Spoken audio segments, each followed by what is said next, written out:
It was easy when she was 3, watching her twirl, her hair obscuring her face as she danced.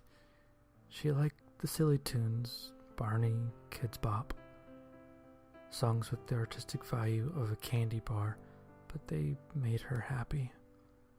"Daddy, watch me dance." And I did. I watched her dance in her pink dress as I made coffee, scrambled eggs, made all the little normal motions of a life that was still good.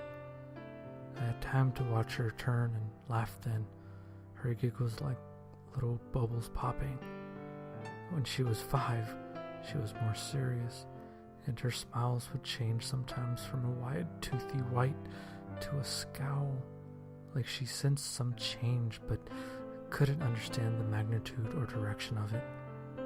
It was like watching a cloud move over a summer field. Then it would pass and she'd spin, moving in time with the music, less childish now, but still pop. I still had time, but less so. A job gone bad, maybe too much wine at night.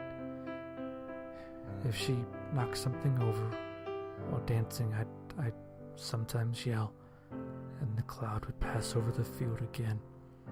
"Daddy, watch me dance." And I did. Sometimes. I watched out of the corner of my eye while I chewed Advil like Pez and sneaked sips of morning bourbon to keep the hangover wolves at bay. By 7, it was just me. No wife. The house, once tidy, neat and orderly, had fallen into disarray. Shutters hung from the facade like a face with Bell's palsy, and legions of dust bunnies patrolled under the fridge and other spots you never knew existed until you say how dirty they were. Scrambled eggs gave way to candy bars for breakfast washed down with soda. Advil gave way to H, bought from the kids on the corners on the wrong side of town, with money that should have been for her lunch. "Daddy, watch me dance." And I should have been watching that day. That otherwise bright summer day as the cloud passed over the backyard, the fence blown open, me passed out in the chase with the syringe in my arm. The driver said they never saw her.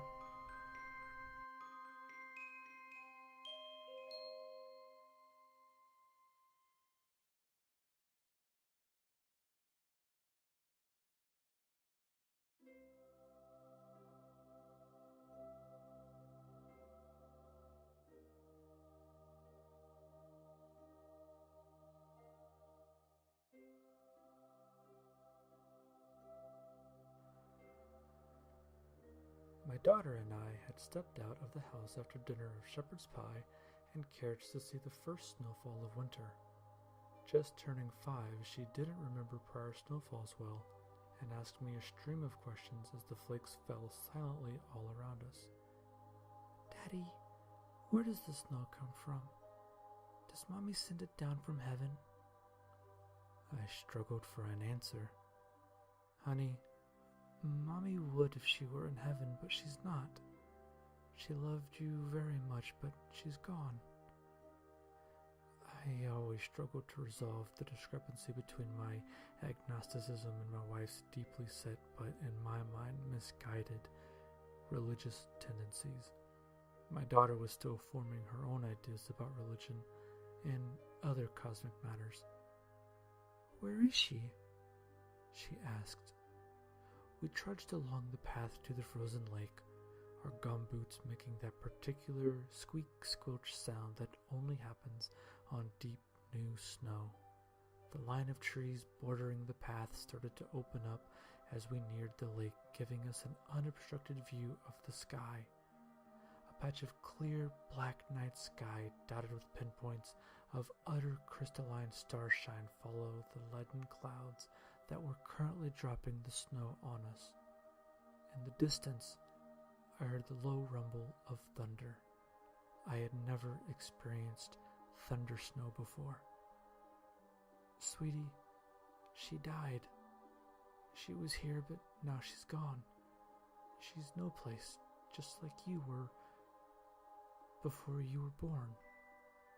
She had a bad disease, and it took her from us, but you were the most important thing in the world to her. To her, you were as unique and beautiful as a snowflake.